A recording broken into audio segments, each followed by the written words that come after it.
Hello guys, कैसे हैं आप लोग?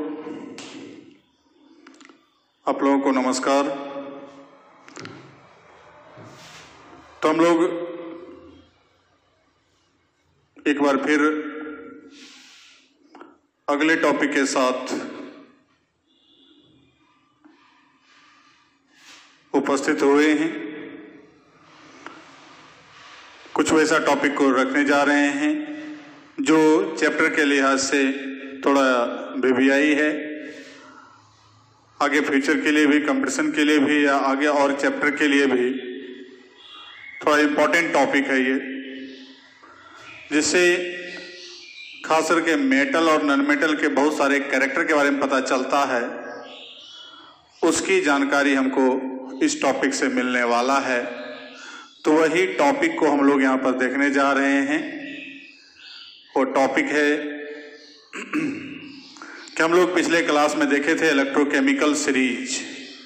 अब उस इलेक्ट्रोकेमिकल सीरीज का एप्लीकेशन देखने जा रहे हैं। तो हेडिंग दें, एप्लीकेशन ऑफ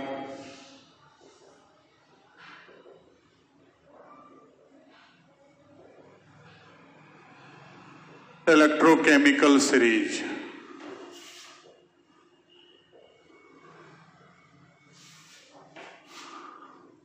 वैद्युत रासायनिक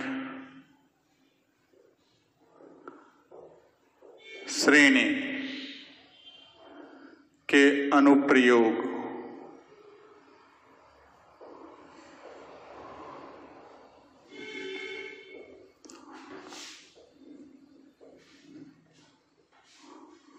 तो क्या क्या एप्लीकेशन है, कहाँ कहाँ इसको अप्लाई करते हैं, क्या क्या चीज इसे डिटरमाइन करते हैं, इसकी जानकारी हमको इस टॉपिक में मिलेगा देखने को।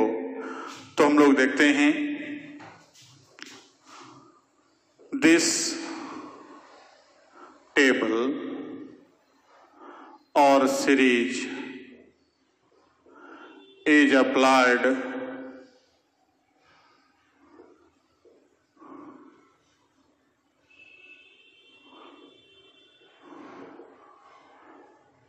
for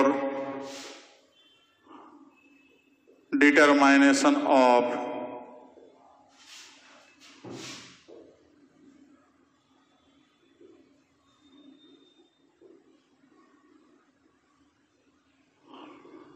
following different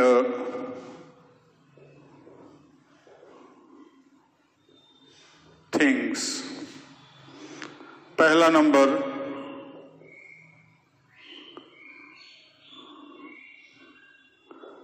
determination of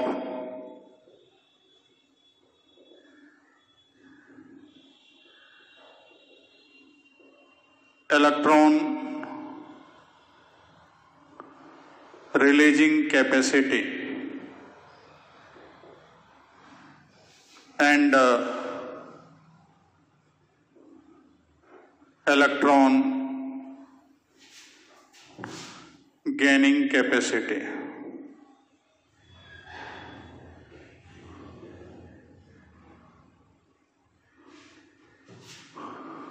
पहला काम। तो इससे क्या पता चलेगा इस सीरीज से? तो कहता है कि इलेक्ट्रॉन रिलीजिंग कैपेसिटी, इलेक्ट्रॉन को छोड़ने की क्षमता और इलेक्ट्रॉन गेन करने की क्षमता, ग्रहण करने की क्षमता, एक्सेप्ट करने की क्षमता,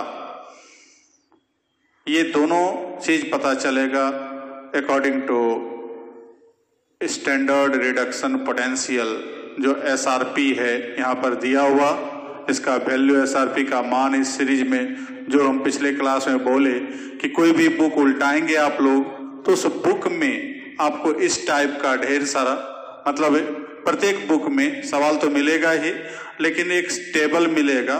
उस टेबल को जाकर के देखेंगे तो उस टेबल को हम लोग वहां पर चर्चा भी किए थे पिछले क्लास में, किस टाइप का इस आधार पर सजाया गया होगा। उसी टेबल के बारे में यहाँ पर चर्चा हो रही है। उस टेबल में क्या खासियत है, क्या क्या हमको पता चल सकता है उस टेबल को देखने के बाद। तो पहला चीज पता चल रहा है इलेक्ट्रॉन रिलीजिंग कैपेसिटी और इलेक्ट्रॉन गेनिंग कैपेसिटी, अर्थात इलेक्ट्रॉन त्याग करने की क्षमता और इलेक्ट्रॉन ग्रहण करने की क्षमता। तो यहां पर हम लोग देखें, कहता है with increasing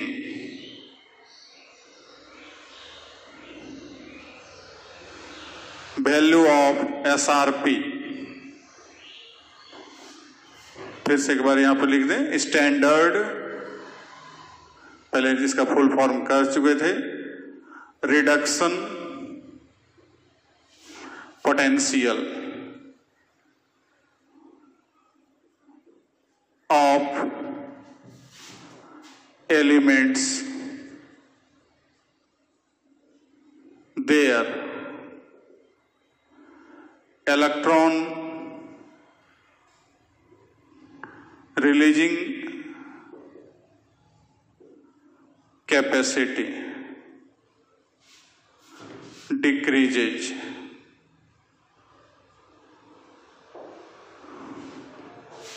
Therefore, electron releasing capacity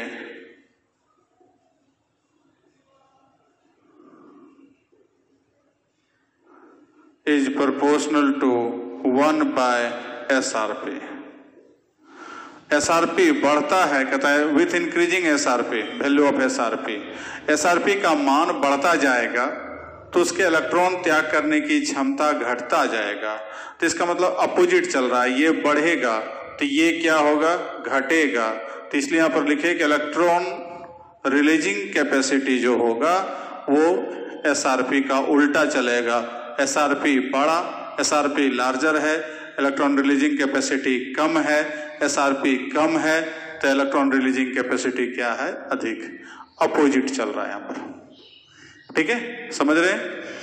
अब यहां पर जाकर के where as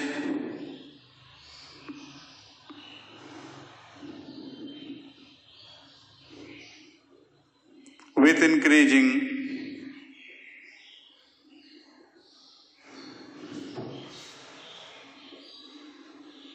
value of SRP of elements their electron accepting capacity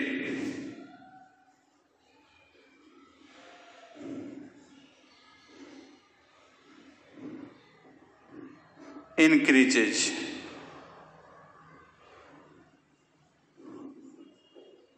ये इंक्रीज कर रहा है, ये भी इंक्रीज कर रहा है, दोनों इंक्रीज कर रहा है। तो देयरफॉर इलेक्ट्रॉन गेनिंग और एक्सेप्टिंग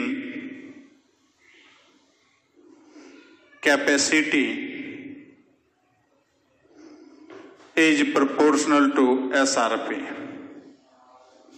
SRP बड़ा तो इलेक्ट्रॉन ग्रहण करने की क्षमता भी क्या होगा, बड़ा होगा। SRP छोटा, ये छोटा तो ये भी छोटा, ये बड़ा तो ये भी क्या होगा, बड़ा होगा।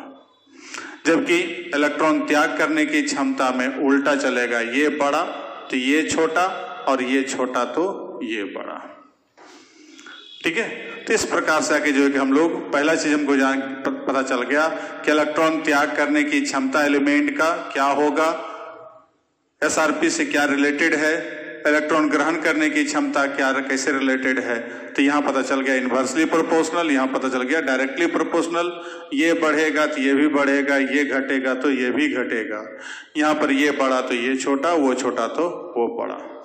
तो एक चीज हमको पता कर चल गया कि जैसे जैसे SRP का मान बड़ा होते जाएगा तो वैसे वैसे इलेक्ट्रॉन रिलीजिंग कैपेसिटी क्या हो रहा है, डिक्रीज हो रहा है, और इलेक्ट्रॉन एक्सेप्टिंग कैपेसिटी जो है वो क्या हो जाएगा, बढ़ता जाएगा। अब इसी का यूज इसको लिख लीजिए।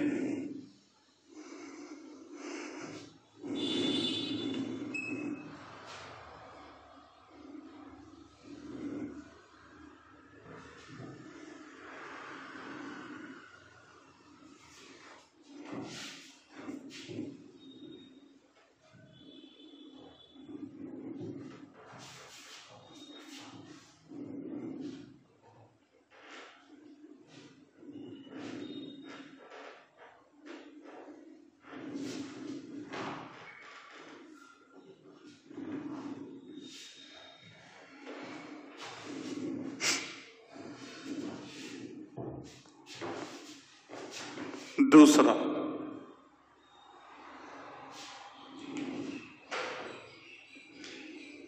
रिड्यूसिंग कैरेक्टर, या ऐसा करें डिटरमाइनेशन कर दें, डिटरमाइनेशन ऑफ रिड्यूसिंग कैरेक्टर।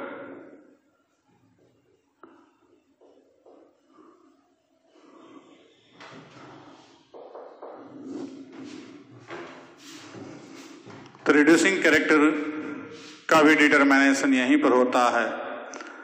जितना भी तत्व है, कौन स्ट्रॉन्ग रिड्यूसिंग एजेंट होगा, कौन वीक रिड्यूसिंग एजेंट होगा, इसका निर्धारण यहां पर होगा। तो पहले हम लोग रिड्यूसिंग एजेंट किसको कहते हैं उसको जान लें। क्योंकि 11 सब लोग पढ़े नहीं हैं, तो वैसे कंडीशन में एक छोटा सा लाइन यहां पर हम लोग चर्चा करें कि पहला चीज हमको ध्यान से समझिएगा कि इलेक्ट्रॉन रिलीज करना, इलेक्ट्रॉन जो रिलीज कर रहा है, इलेक्ट्रॉन कोई छोड़ रहा है, कोई एलिमेंट दे रहा है, तो इलेक्ट्रॉन का जो डोनेशन हो रहा है, डोनेट कर रहा है, तो ये प्रोसेस होता है ऑक्सीडेशन। इलेक्ट्रॉन का रिलीजिंग प्रोसेस कहलाएगा ऑक्सीडेशन, लेकिन वो पदार्थ जो डोनेट कर रहा है वो कहलाता है रिड्यूसिंग एजेंट। तो हम लोग यहाँ परिभाषा कह सकते हैं कि that substance which releases electron is called, या इलेक्ट्रॉन डोनर जो होगा वो क्या कहलाएगा, रिड्यूसिंग एजेंट। तो पहले हम लोग since that substance which releases electron is called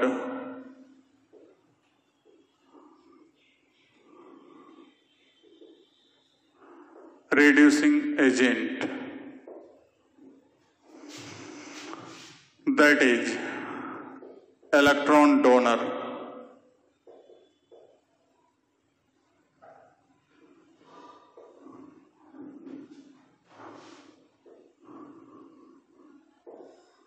तो इलेक्ट्रॉन डोनर जो होगा वो क्या होगा, रिड्यूसिंग एजेंट होगा। पहला बात। अब रिड्यूसिंग एजेंट का जो पावर है, स्ट्रेंथ है, तो वो जाकर के जो है कि इलेक्ट्रॉन रिलीज करने की क्षमता पर डिपेंड करता है। यदि इलेक्ट्रॉन रिलीज करने की क्षमता अधिक है तो वो मजबूत रिड्यूसिंग एजेंट है, और जो इलेक्ट्रॉन रिलीज करने की क्षमता कम है तो उसका जो है कि पावर क्या है, कम है।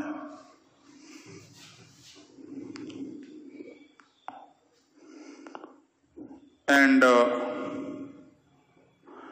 Strength of reducing agent increases with decreasing SRP.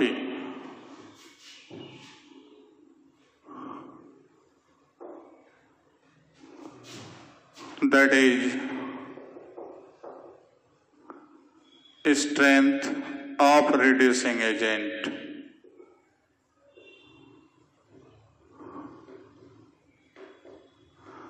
One by SRP। SRP का उल्टा चलेगा इसका स्ट्रेंथ। SRP बड़ा होगा तो ये कमजोर होगा, वीक हो जाएगा। SRP छोटा होगा तो इसका वैल्यू क्या होगा, बड़ा होगा।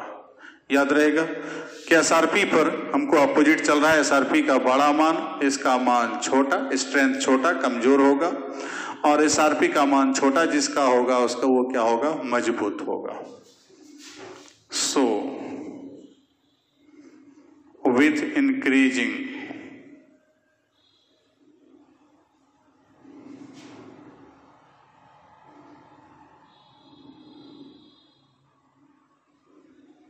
value of SRP of elements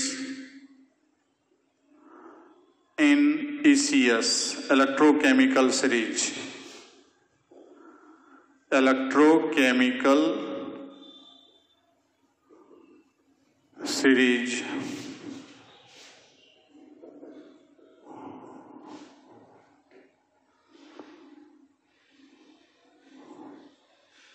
Their electron releasing capacity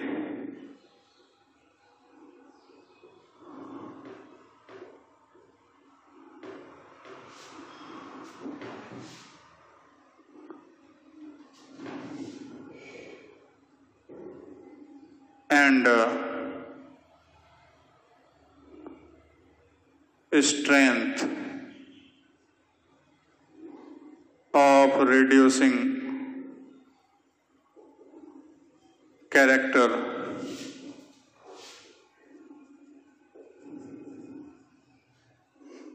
will decrease.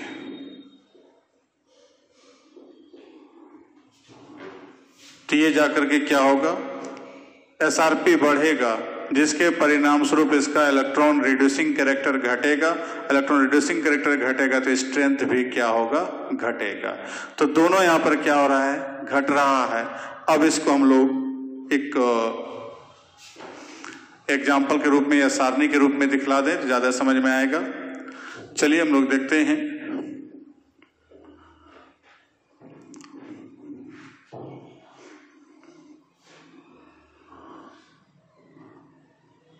उसी चार्ट में, जो चार्ट कल हम चर्चा कर रहे थे, सारणी बता रहे थे पिछले क्लास में, तो यदि सपोज कीजिए लिथियम ऊपर है, उसके बाद बीच में हाइड्रोजन है, नीचे फ्लोरीन है सीरीज में, तो ये पहला चीज यहां का होगा, एसआरपी इंक्रीज करेगा, एसआरपी बढ़ेगा। क्योंकि हम लोग पिछले क्लास में बताए थे कि लिथियम का एसआरपी सबसे छोटा है और फ्लोरीन का एसआरपी सबसे बड़ा है। तो किसी टेबल में, किसी किताब में जो है लिथियम ऊपर है, फ्लोरीन नीचे है, मतलब बढ़ते क्रम में सजाया है। और किसी किताब में उल्टा है, फ्लोरीन ऊपर है, लिथियम नीचे है, तो वहां क्या है, घटते क्रम में सजाया है। तो यहां जाकर के जो है कि हम लोग बढ़ते क्रम में देख रहे हैं, तो एसआरपी इंक्रीज कर रहा है। तो इलेक्ट्रॉन रिलीजिंग कैपेसिटी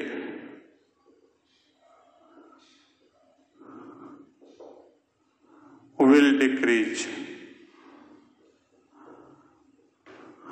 और तीसरा,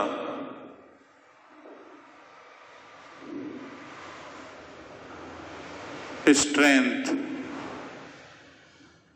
या सीधा कहें रिड्यूसिंग कैरेक्टर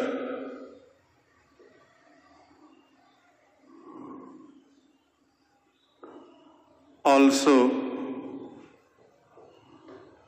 will decrease।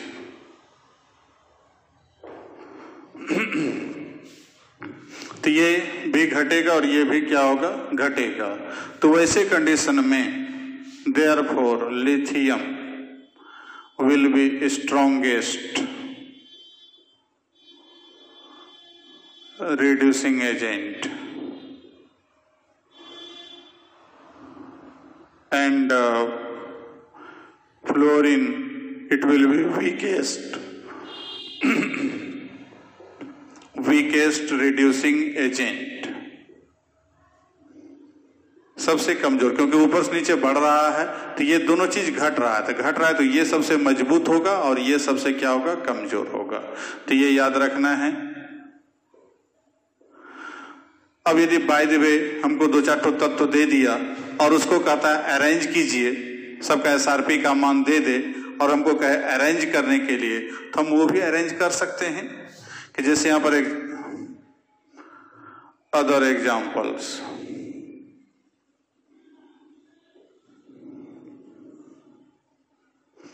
कहता है arrange the following as increasing order of their character या रिड्यूसिंग स्ट्रेंथ।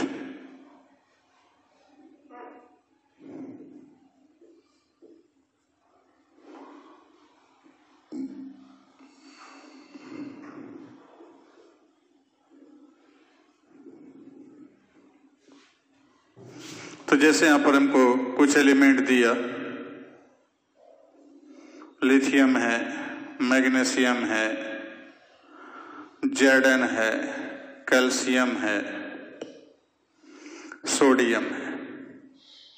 अब सबका SRP दे दिया है, अर्थात इस प्रकार से दिया रहेगा E0 Li plus 2Li minus 3.045, इसका दे देगा E0 Mg plus 2 Mg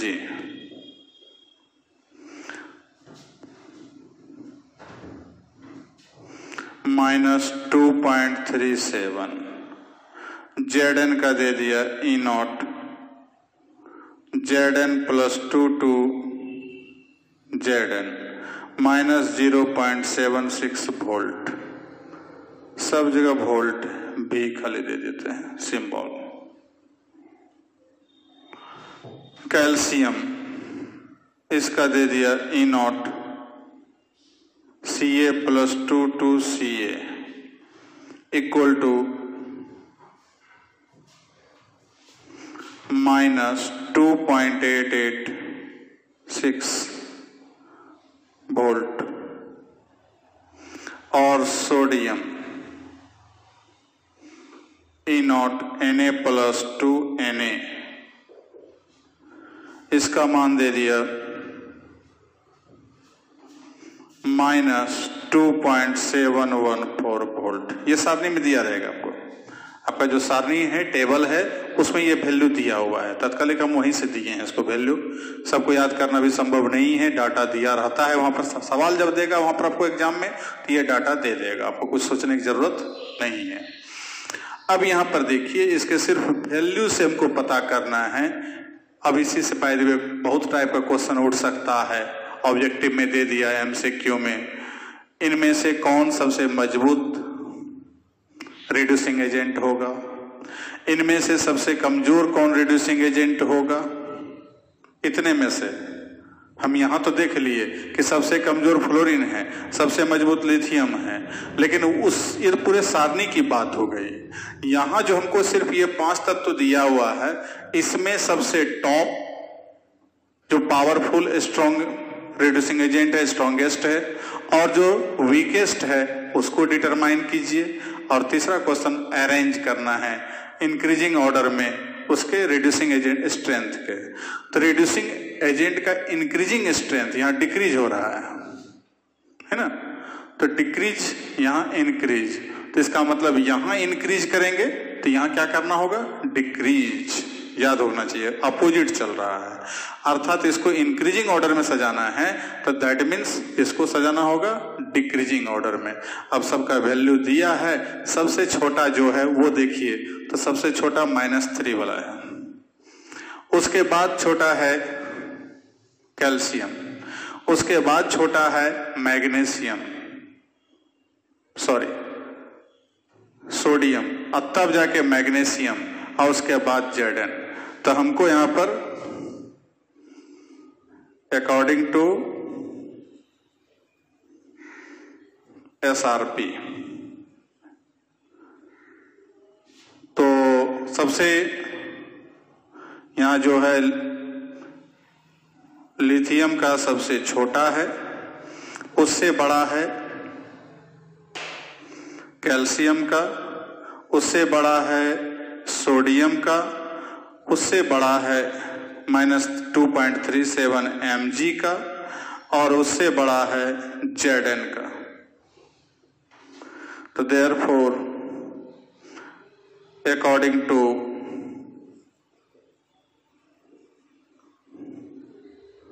reducing character, बढ़ते क्रम में सजाना है, तो बढ़ते क्रम में सजाना है तो लिथियम यहाँ पर इसका वैल्यू छोटा है तो ये सबसे मजबूत होगा, तो लिथियम यहाँ होगा। अब उसके बाद कैल्शियम होगा, उसके बाद सोडियम होगा, उसके बाद मैग्नीशियम होगा और सबसे कमजोर कौन होगा? Zn। तो ये ऑर्डर हो गया इंक्रीजिंग ऑर्डर। ये जो सिंबल देख रहे हैं इंक्रीजिंग ऑर्डर का है, तो इंक्रीजिंग ऑर्डर के सिंबल के साथ हम लोग यहाँ पर दिखला दिए कि ये रिड्यूसिंग कैरेक्टर इसका इंक्रीजिंग ऑर्डर में है और ये कैरेक्टर जो है हमको है इसका इंक्रीजिंग ऑर्डर है किस चीज का? तो SRP का। तो SRP का इंक्रीजिंग है, तो वैसे कंडीशन में हमको यहाँ के इसका अपोजिट चलेगा, तो लिथियम चला गया वहां और Zn चला आया यहाँ। तो ये एक कैरेक्टर हम लोग समझ गए कि इंक्रीजिंग ऑर्डर डिक्रीजिंग ऑर्डर। सबसे स्ट्रॉन्गेस्ट पूछा तो स्ट्रॉन्गेस्ट हो गया लिथियम, वीकेस्ट पूछा तो हमको Zn। तो जिस भी टाइप का क्वेश्चन पूछेगा, ऑब्जेक्टिव पूछे, सब्जेक्टिव पूछे, अरेंज करने पूछे, हम आराम से जवाब दे सकते हैं। खासकर CBSE वालों के लिए तो ये क्वेश्चन, इस ढंग का क्वेश्चन इस टॉपिक से बहुत ज्यादा पूछता भी है, इसलिए CBSE वाले को तो विशेष फोकस देखना है कि हमको जाकर के जो है कि बढ़ते घटते क्रम में हमको अरेंज करना है, चाहे वो नीट वाला हो, IIT वाला हो, वो सबको क्वेश्चन इससे पूछता है। बिहार वाले में थोड़ा सा कम पूछता है, टच जल्दी नहीं करता, फिर कभी कभी पूछता है, तो लेकिन हमको तैयार रेडी रहना है। क्वेश्चन जैसा भी पूछे, ऑब्जेक्टिव रहे सब्जेक्टिव रहे, हम आराम से बना सकते हैं। अब दूसरा तो हम लोग देख लिए, तीसरा देखते हैं।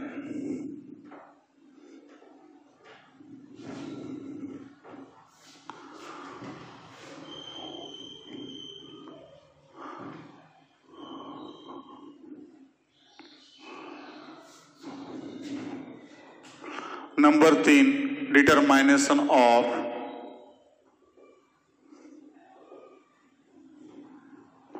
Oxidising character.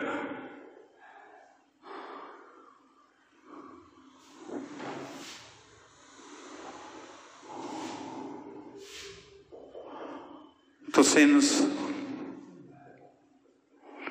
That substance which accepts or gains electron is called oxidizing agent।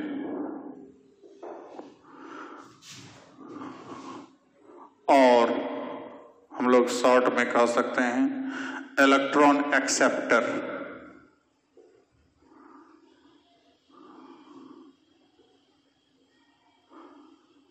Oxidising agent. whereas oxidizing character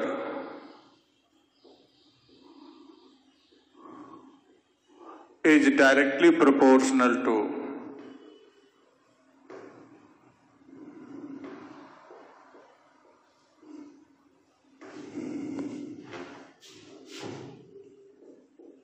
electron accepting capacity।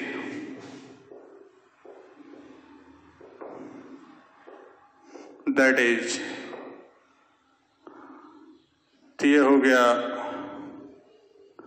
Strength of oxidizing agent.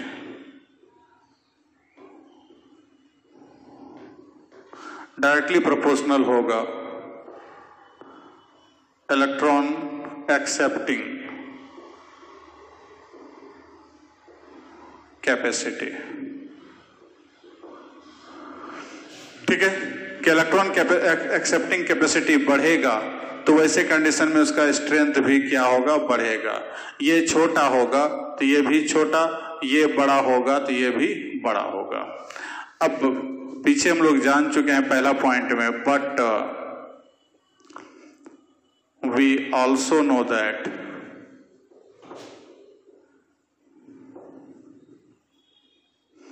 क्या जानते हैं कि electron accepting capacity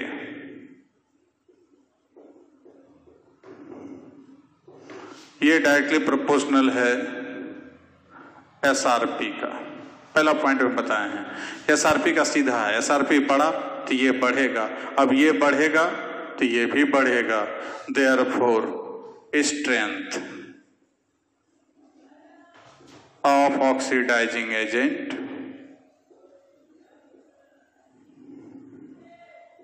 will increase with increasing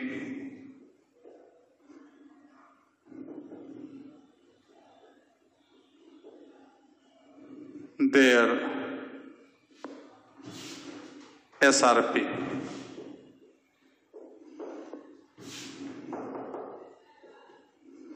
The strength of oxidizing agent is also proportional to SRP। ये final याद रखना है।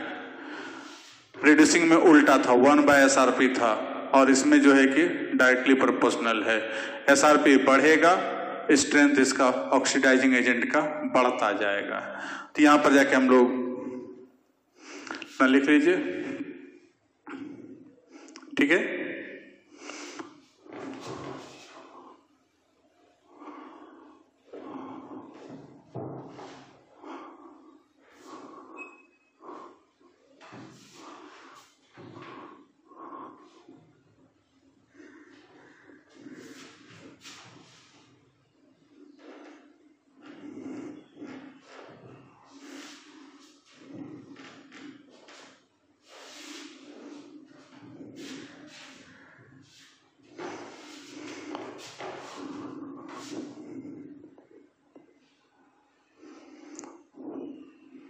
एक that is series में जो देखते हैं लिथियम हाइड्रोजन फ्लोरीन। तो पहला बात एसआरपी इंक्रीजेज,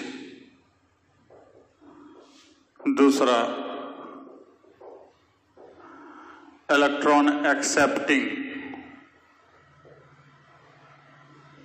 कैपेसिटी, ये भी क्या होगा, इंक्रीज करेगा। और तीसरा स्ट्रेंथ भी जो होगा of oxidizing agent,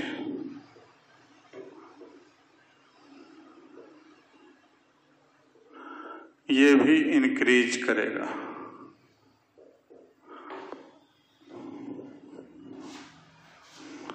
therefore Li ये वीकेस्ट ऑक्सीडाइजिंग एजेंट, पूरे सभी तत्वों में सबसे कमजोर, और फ्लोरीन सबका बाप है, ये स्ट्रॉन्गेस्ट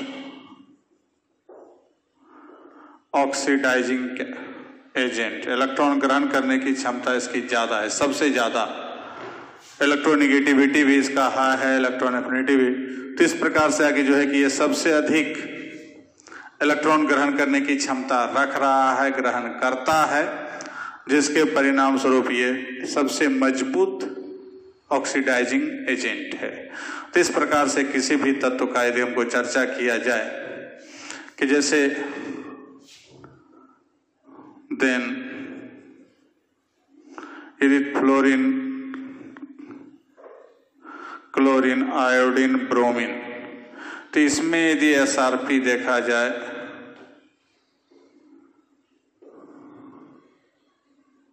तो फ्लोरीन का सबसे ज्यादा +2.87, इसका जो है क्लोरीन का +1.36, उसके बाद आयोडीन का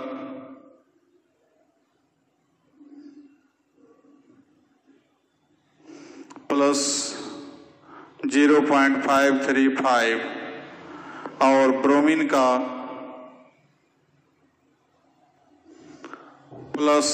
1.08।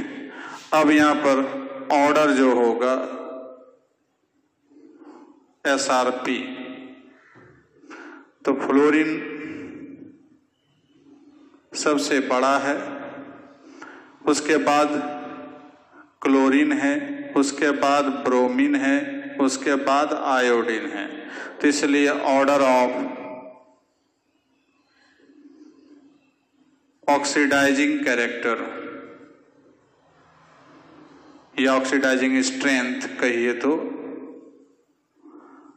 फ्लोरीन सबसे अधिक, क्लोरीन, ब्रोमीन और आयोडीन सबसे कमजोर है।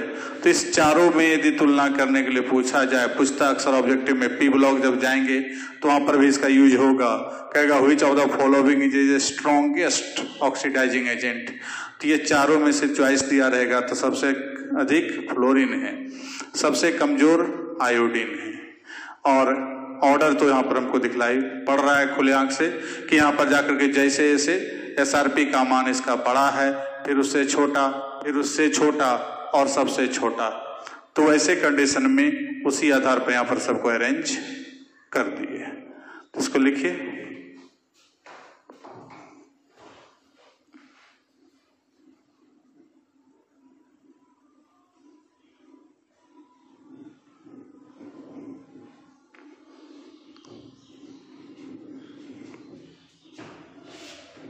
हो गया। तो ये था ऑक्सीडाइजिंग कैरेक्टर का। अब इससे संबंधित जो भी सवाल आएगा उसको आराम से बना सकते हैं।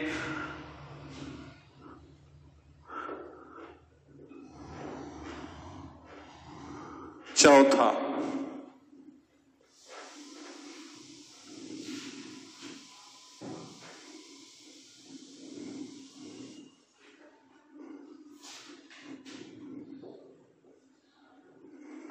determination of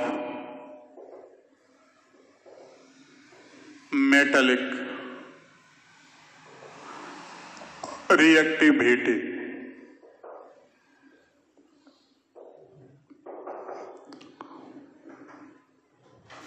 कह सकते हैं कि that element which donates electron is called metal।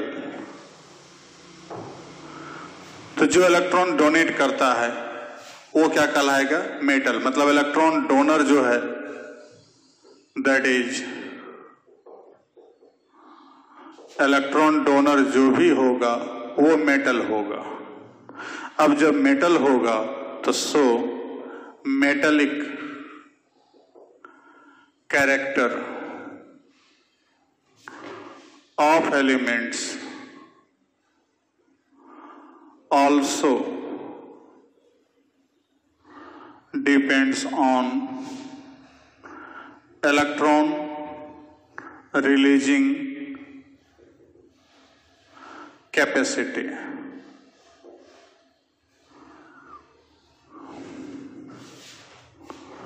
It increases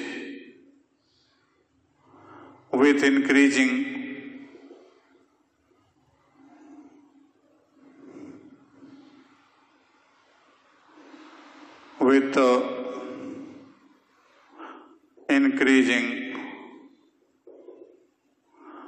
electron releasing capacity।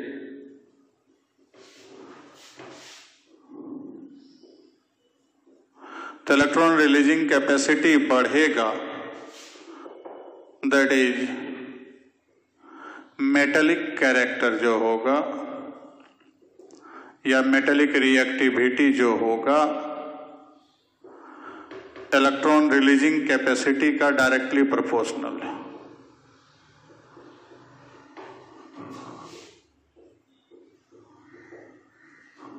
But electron releasing capacity जो है ये तो हम लोग पीछे पहला नंबर में देख चुके हैं, 1/SRP। तो देयरफॉर मेटेलिक रिएक्टिविटी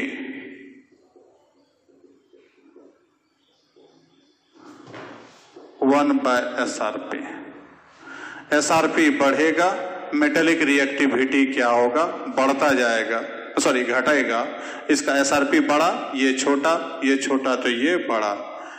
तो दैट इज, यदि हमको यहाँ लिथियम है, हाइड्रोजन है और यहाँ फ्लोरीन है, तो हमको यहाँ जैसे जैसे बढ़ेंगे तो SRP तो हमको यहाँ पर बढ़ता है ना, ये तो बढ़ेगा और SRP बढ़ेगा तो ऑटोमेटिकली SRP का उल्टा क्या होगा, मेटेलिक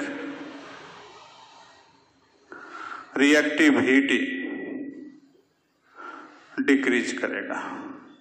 मतलब रिड्यूसिंग कैरेक्टर के समरूप है कि ये जाकर के SRP बड़ा होगा, स्वाभाविक यहाँ पर SRP बड़ा होगा तो ये क्या होगा, घटेगा। तो इसका मतलब ये बढ़ रहा है तो ये क्या हो रहा है, घट रहा है। तो इसमें से यदि तुलना करने के लिए कहा जाए सभी धातु का, जितना भी धातु यहाँ पर सीरीज में प्रेजेंट है, तो हमको लिथियम जो है ज्यादा एक्टिव है क्योंकि इसका SRP सबसे कम है। अब उसके बाद जो भी सोडियम, पोटासियम, मैग्नीशियम, कैल्शियम जो भी एलिमेंट प्रेजेंट है वो सब का सब क्रमशः हमको उसका SRP का मान जैसे जैसे बढ़ता जाएगा उसका मेटेलिक रिएक्टिविटी घटता जाएगा।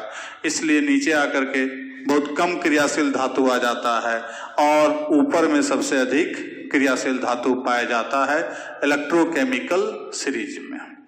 तो ये था मेटेलिक कैरेक्टर का। अब इसी के तरह है 5वां number, determination of non metallic reactivity. तो दैट एलिमेंट विच डोनेट के जगह पर हो जाएगा एक्सेप्ट, यहां हो जाएगा नॉन मेटल, जो इलेक्ट्रॉन ग्रहण करता है, अर्थात यहां एक्सेप्टर, और यहां पर भी नॉन मेटल हो जाएगा, जस्ट उसका अपोजिट होगा। अब यहां पर नॉन मेटेलिक कैरेक्टर जो होगा of elements also depends on electron accepting capacity. Electron accept करने की क्षमता पर it increases with increasing electron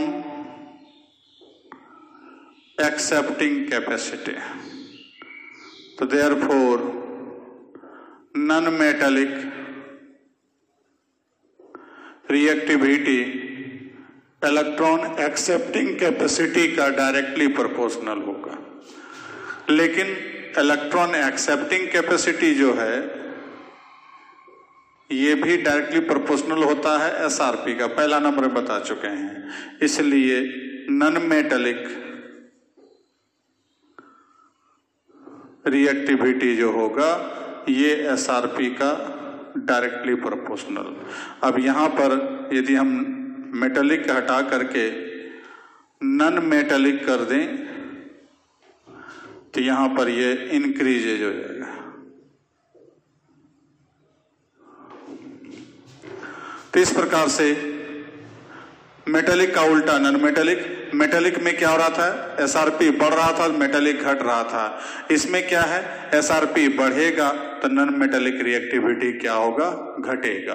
तो इस प्रकार से हम लोग 5 कैरेक्टर अभी तक देखे हैं, 5 तो एप्लीकेशन इलेक्ट्रोकेमिकल सीरीज का, जिससे हम लोग फिर नेक्स्ट क्लास में देखेंगे और भी कैरेक्टर इसी प्रकार से और भी एप्लीकेशन हमको यहाँ पर देखने को मिलेगा अगले क्लास में। तब तक के लिए आप लोग को थैंक यू।